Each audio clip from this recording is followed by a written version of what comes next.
Hello students, good morning. बेटा, आज हमारे पास जो लेक्चर है, इस लेक्चर के अंदर हमने जब एटमॉस्फेरिक कंडीशंस के बारे में पढ़ा था, मीन्स एयर के बारे में पढ़ा था, तो उसी लेक्चर का कुछ और पोर्शन हमारे पास, यानी उसी टॉपिक का हमारे पास कुछ पार्ट बचा हुआ है। पिछले लेक्चर के अंदर हमने ओजोन लेयर और उसके डिप्रेशन से रिगार्डेड बात की थी, उसकी इंपॉर्टेंस की बात की थी। आज का सबसे पहला टॉपिक हमारे पास एक सिंपल और एक छोटा सा टॉपिक है। आज का पहला टॉपिक हमारे पास है rain. Rain is the main source of water on the surface of earth. और क्यों है source main? Because it release the fresh waters. Fresh water means जिस वाटर के अंदर साल्ट कंजम्पशन जो है वो बहुत कम है, जिसमें साल्ट नहीं है। अदरवाइज रेन क्या होता है? देखिए, रेन की डेफिनेशन अगर हम पूछते हैं तो इसका मतलब क्या होता है? इसको हम कह सकते हैं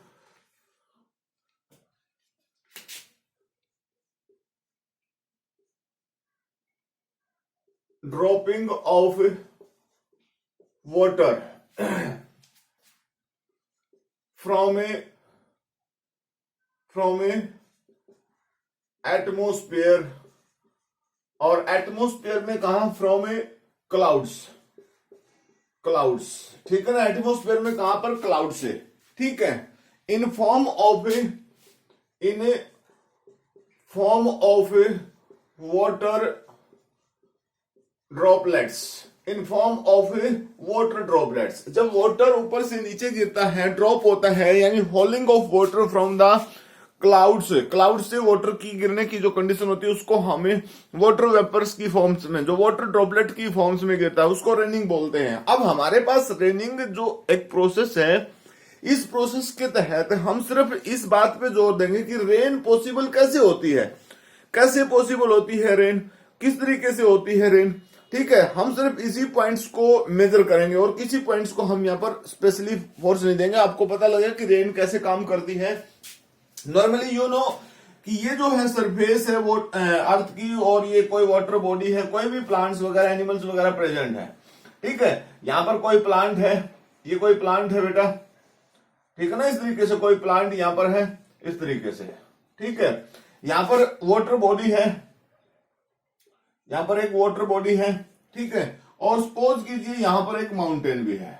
ठीक है ना? यहां पर एक माउंटेन्स भी है। ठीक है, तो रेनिंग जो कंडीशन होती है, रेनिंग के प्रोसेस में क्या होता है कि सबसे पहले कि वाटर का जो सोर्स होता है, मतलब कोई भी लिविंग ऑर्गेनिज्म होता है, नॉन लिविंग ऑर्गेनिज्म जो प्रेजेंट होता है, कुछ भी लगा लीजिए आप। ठीक है ना? कुछ भी लगा लीजिए आप, लिविंग है, नॉन लिविंग फॉर्म्स में कुछ भी लगा लीजिए आप। इस तरीके से हमारे पास कोई भी कंडीशन जो प्रेजेंट है, मान लीजिए यहां पर हम बात करते हैं इस पार्टिकुलर केस में, तो जो लिविंग ऑर्गेनिजम्स हैं, they lose their body water in form of different conditions, like in form of sweating, in case of excretion process. तो ऐसे में जब भी किसी लिविंग ऑर्गेनिजम्स की बॉडी के अंदर से वाटर रिलीज होता है, तो सपोज कीजिए यहां पर इन ऑर्गेनिजम्स की बॉडी के अंदर से वाटर रिलीज हो रहा है। ठीक है ना? यहां से प्लांट्स में से भी वाटर रिलीज हो रहा है, तो इस प्रोसेस को हमें इवापोरेशन के नाम से बोलते हैं। इसको किसके नाम से बोलते हैं? इवापोरेशन के नाम से बोलते हैं। दूसरी तरफ अगर हम किसी भी वाटर बॉडी से वाटर को, जब भी सनलाइट जो होती है, मान लीजिए सपोज कीजिए सन है, इससे हीट रिलीज होती है और वो एटमोस्फेयर में जाती है हीट। ठीक है ना? किसी भी तरीके से, तो इस वाटर बॉडी के अंदर से भी वाटर वेपर जो है अप होते हैं, यहां से भी सरफेस से भी वाटर रिलीज होता है। तो ये डिफरेंट जो रेड कंडीशंस में रिप्रेजेंट कर रहा हूं, ये वाटर ड्रॉपलेट्स हैं, मतलब वाटर वेपर्स हैं। अब यहां से जब वाटर जब रिलीज होगा तो इसको बोलते हैं वेपोराइजेशन, यानी किसी भी नॉन लिविंग कंडीशन से वाटर का रिलीज होना वेपोराइजेशन कहलाता है। और किसी भी लिविंग ऑर्गेनिजम्स की बॉडी के अंदर से वाटर का रिलीज होना, उसको हम वेपोराइजेशन के नाम से बोलते हैं, इवापोरेशन के नाम से बोलते हैं। तो वेपोराइजेशन और इवापोरेशन दो प्रोसेस हो गए। इन दोनों प्रोसेस में क्या होता है, सन की हीट के कारण ये जो सन है इसकी हीट के कारण जो एटमॉस्फेयर में वार्म कंडीशन क्रिएट हो जाती है, इस वार्म यानी हाई टेम्परेचर की वजह से एटमॉस्फेरिक वाटर जो है वो डिफरेंट प्रोसेस से, भाई चाहे वो वेपोराइजेशन से है चाहे इवापोरेशन से है, वो वेपर्स की फॉर्म में कन्वर्ट होकर अपलिफ्टेड हो जाता है। जब यहां से वाटर वेपर अपलिफ्टेड होते हैं तो ये किसमें कन्वर्ट हो जाते हैं भाई, ये किसमें कन्वर्ट हो जाते हैं, they are converted into specific structures that is called the clouds. वो किसमें कन्वर्ट हो जाते हैं, क्लाउड्स में कन्वर्ट हो जाते हैं। ये क्या है, क्लाउड्स है, ठीक है ना, ये क्या चीज है भाई, क्लाउड्स है। अब ये क्लाउड्स जब फॉरवर्ड डायरेक्शन में जाते हैं, आगे की तरफ ये क्लाउड्स जाते हैं, तो माउंटेन इसके लिए एक बैरियर का काम करता है। और आप सब लोगों को पता है व्हेन टेम्परेचर अपलिफ्ट, ठीक है ना, अर्थ सरफेस से अगर टेम्परेचर को हम ऊपर की तरफ लेके जाते हैं तो एक मैं लिखता हूं, देखिए 6.5 degree Celsius temperature rise fall, नीचे गिर जाता है, ठीक है। When we move up to 1 kilometre height, ठीक है, जब हम 1 किलोमीटर हाइट पे ऊपर जाते हैं तो 6.5 डिग्री सेल्सियस टेम्परेचर जो है वो गिर जाता है। अब ऐसे में जब क्लाउड्स की फॉर्मेशन होगी तो क्लाउड कहां पर है, वेरी कोल्ड पर्टिकुलर रीजन में, तो क्लाउड्स में क्या है, water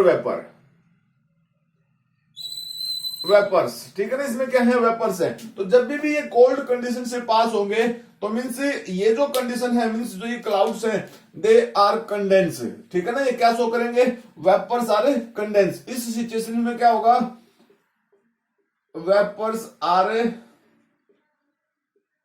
condensed and converted into droplets. वो किस में कन्वर्ट हो गए भाई, ड्रॉपलेट्स में कन्वर्ट हो गए। अब जब वाटर वेपर ड्रॉपलेट्स में यहां पर कन्वर्ट हो गए हैं तो इसका मतलब क्या है, इसमें वाटर वेपर्स जो हैं वो ड्रॉपलेट्स की फॉर्म में कन्वर्ट हो गए। अब ड्यू टू ग्रेविटी जो वाटर वेपर्स है वो साइज में हैवी हुए और ग्रेविटी के कारण दे आर फॉल डाउन, ठीक है ना, वो किसकी फॉर्म में, they are fall down in form of water vapour. तो वो किसकी फॉर्म में गिरेंगे भाई, वाटर वेपर की फॉर्म्स में गिरेंगे। तो वाटर वेपर्स की फॉर्म में गिरेंगे तो इस means that is called the raining, ठीक है ना, फॉल डाउन इन ए वाटर ड्रॉपलेट्स और मीन्स रेनिंग, ठीक है ना, किसकी फॉर्म्स में वापस गिरेंगे, रेनिंग की फॉर्म में वापस गिरेंगे। इट्स मीन्स स्टूडेंट आप इस बात को फिर से समझिए कि कोई भी एटमॉस्फेरिक कंडीशंस में जब भी वाटर प्रेजेंट होता है तो वो वाटर जो होता है वो हाइड्रोलॉजिकल साइकिल को रिप्रेजेंट करता है। हाइड्रोलॉजिकल साइकिल जो होता है मतलब वाटर साइकिल। अब इस वाटर साइकिल में दो कंडीशन हो सकती है। एक कंडीशन तो वो हो सकती है जब वाटर किसी लिविंग ऑर्गेनिजम्स के थ्रू एटमॉस्फेयर में जाए। दूसरा ये हो सकता है कि डायरेक्टली एटमॉस्फेयर में जाए, और डायरेक्टली जब एटमॉस्फेयर में जाएगा तो वो कैसे जा सकता है भाई, वो वेपोराइजेशन से, यानी जब सनलाइट जो गिरेगी उससे वेपोराइजेशन होगा, वाटर जो भी जहां पर भी प्रेजेंट है किसी वाटर बॉडी में या कैसे भी वो वेपर की फॉर्म में कन्वर्ट हो जाएगा। ऐसे ही जब लिविंग ऑर्गेनिजम्स को हम इसमें इंक्लूड करेंगे तो जो लिविंग ऑर्गेनिजम्स है उसकी बॉडी के अंदर से भी वाटर रिलीज होगा, और वाटर रिलीज होगा तो उसको हम इवापोरेशन बोलेंगे। नॉर्मली सरफेस से करेगा तो वेपोराइजेशन, लिविंग से करेगा तो वेपोराइजेशन। दोनों कंडीशंस में वाटर जो है वेपर की फॉर्म में अर्थ की हीटिंग के कारण अपलिफ्ट हुआ, और अपलिफ्ट होकर they are converted into cloud. क्यों क्लाउड्स में कन्वर्ट हुआ, मैंने यहां पर एक पॉइंट लिखा है कि हर 1 किलोमीटर की हाइट पर जाने पर 6.5 डिग्री टेम्परेचर गिर जाता है, यानी कम हो जाता है टेम्परेचर। तो ये वाटर वेपर्स अपर कंडीशन में जाके कंडेंसेशन शो करेंगे, मतलब कंडेंस हो जाएंगे, एक दूसरे के साथ चिपक जाएंगे। और जब ये एक दूसरे के साथ चिपकेंगे तो it means they are converted into the droplet, वो ड्रॉपलेट्स में कन्वर्ट हो जाएंगे। और droplets due to gravity, due to high gravity they are fall down, वो गिर जाएंगे, और जब गिरेंगे तो they are called the raining. तो आई थिंक आपको ये रेनिंग का कंसेप्ट जो है ये बात समझ में आई होगी, किस तरीके से रेनिंग पॉसिबल है और कैसे पानी जमीन पे गिर जाता है, कैसे बारिश होती है। ठीक है, उसके बाद नेक्स्ट जो हमारे पास टॉपिक है आज का वो है हमारे पास पोल्यूशन। ठीक है ना, पोल्यूशन।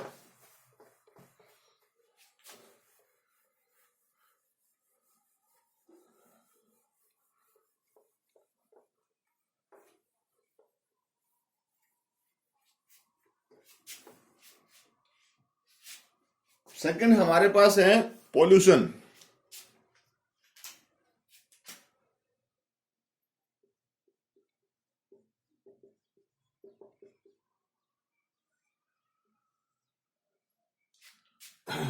देखिए पोल्यूशन, अब पोल्यूशन का मतलब क्या होता है? पोल्यूशन का मतलब होता है, हिंदी में हम जब बोलते हैं प्रदूषण, प्रदूषण का मतलब क्या होता है? तो देखिए पोल्यूशन में क्या चीज होती है भाई, when increase the undesirable substance in air, water, on land, which damage the quality of all three aspects, all three aspects for living consumption, for living consumptions। मेरी डेफिनेशन को आप समझिए। मैंने आपको बताया है कि जब एटमॉस्फेयर के अंदर कोई भी अनडिजायरेबल पार्टिकल है, अनडिजायरेबल का मतलब जिसकी जरूरत नहीं है, अगर उस पार्टिकल्स का अमाउंट बढ़ जाती है, उस सब्सटेंस की अमाउंट बढ़ जाती है, जो क्या करता है, एयर, वाटर और लैंड की क्वालिटी को डैमेज कर देता है।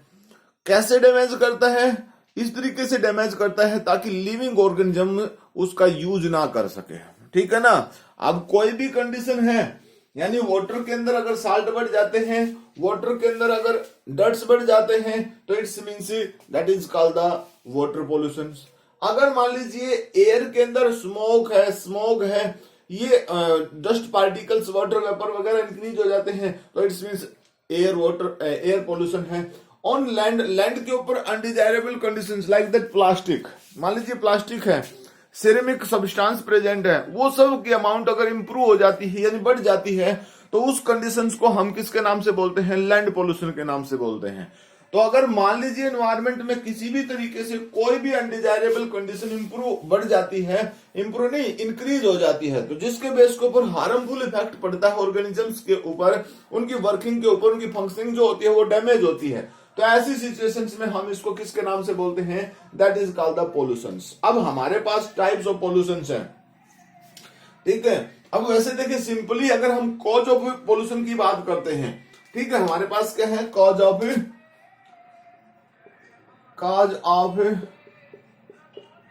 पोल्यूशन। ठीक है, कॉज ऑफ पोल्यूशन की बात अगर हम करें, कॉज ऑफ पोल्यूशन में क्या कंडीशन है हमारे पास? देखिए कॉज ऑफ पोल्यूशन का मतलब होता है कि कौन सी ऐसी कंडीशन है जो पोल्यूशन के लिए, जिसको हम अनडिजायरेबल सब्सटेंस, किस सब्सटेंस को हम अनडिजायरेबल सब्सटेंस बोल रहे हैं, कौन ऐसा सब्सटेंस है जो अनडिजायरेबल की कैटेगरी में इंक्लूड होता है? तो अनडिजायरेबल कंडीशंस में जिसको हम इंक्लूड कर रहे हैं, that are the pollutants, that are the, तो इसके लिए हमारे पास कौन सी चीज है? Pollutant. Pollutants are responsible for the air pollution, मतलब जो भी टाइप की पोल्यूशन है। अब इस पोल्यूटेंट्स में हमारे पास क्या कंडीशन हो सकती है? मतलब बहुत सारी कैटेगरी बन सकती है भाई, जैसे स्मोक है, ठीक है ना, डस्ट पार्टिकल्स हैं, ठीक है, पॉइजनस गैसेज हैं, पॉइजनस गैसेज हैं। इसके अलावा भाई पोल्यूटेंट्स की फॉर्म में जैसे ये होगा, सब होगा। इसके साथ animal and plant body waste हो सकता है, वेस्टेज हो सकता है,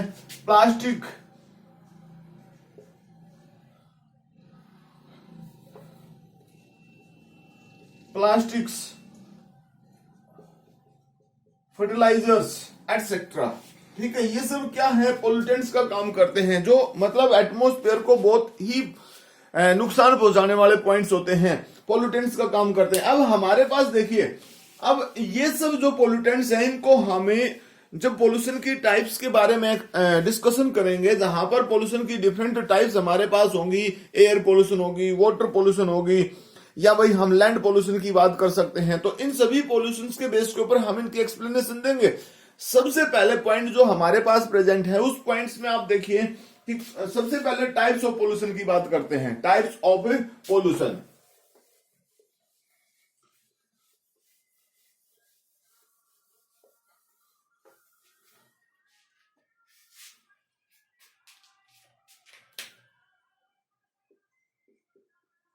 types of pollution. Types of pollution में हमारे पास क्या कंडीशन है भाई? टाइप्स ऑफ पोल्यूशन में हमारे पास है तीन तरीके के मेन पोल्यूशन है, तीन तरीके के मेन है। नंबर 1 है एयर पोल्यूशन। नंबर 2 जो है वाटर पोल्यूशन, और नंबर 3 हमारे पास जो पोल्यूशन प्रेजेंट है उसको हम बोलते हैं लैंड पोल्यूशन। वैसे तो पोल्यूशन और भी है, 4 नंबर पोल्यूशन जैसे radio active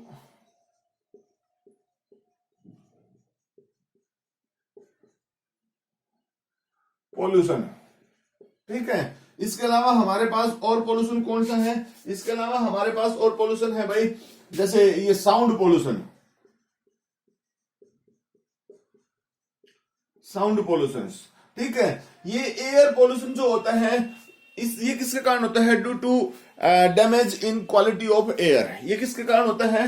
due to damage in quality of air. ये एयर की क्वालिटी में डैमेज है। ये किसके कारण होता है? Due to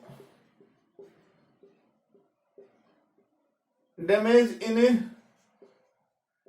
quality of water, water की क्वालिटी में। और ये क्या होता है? इसका मतलब क्या होता है? Increase the undesirable particle on land. और ये क्या है भाई? इसमें क्या होता है?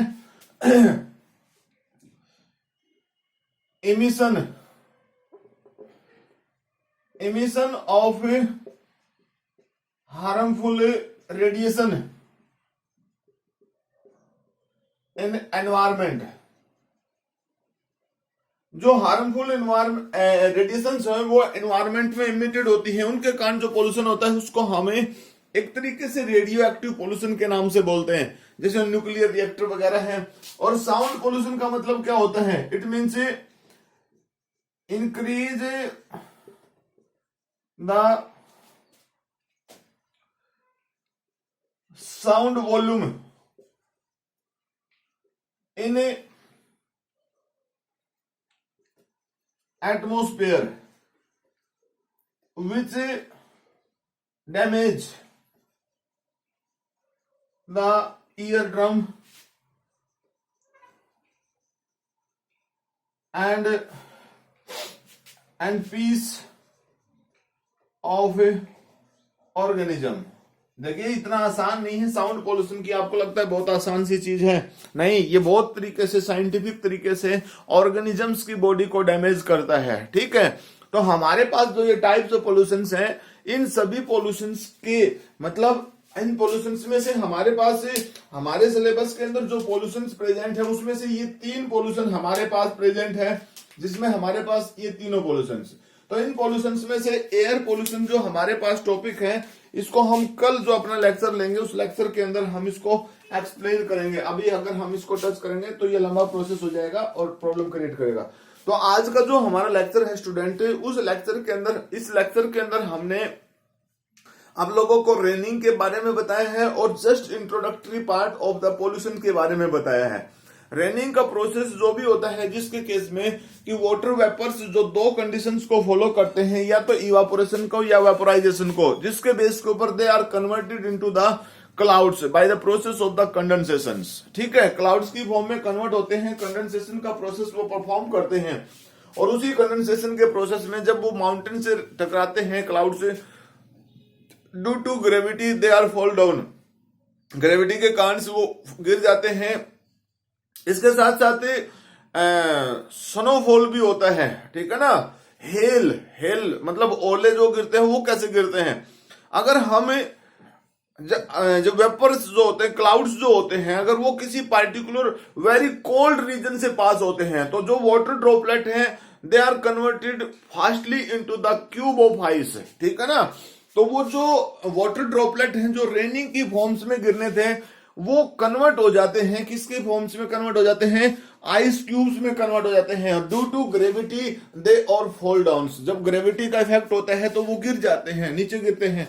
ऐसे प्रोसेस को हम किसके नाम से बोलते हैं, that is called the hell, मतलब ओलावृष्टि जो होती है या रेनिंग के प्रोसेस को, रेनिंग को बोलते हैं। तो आज के हमारे इस लेक्चर में इतना ही, मिलते हैं कल, तब तक के लिए thank you, bye, have a nice day.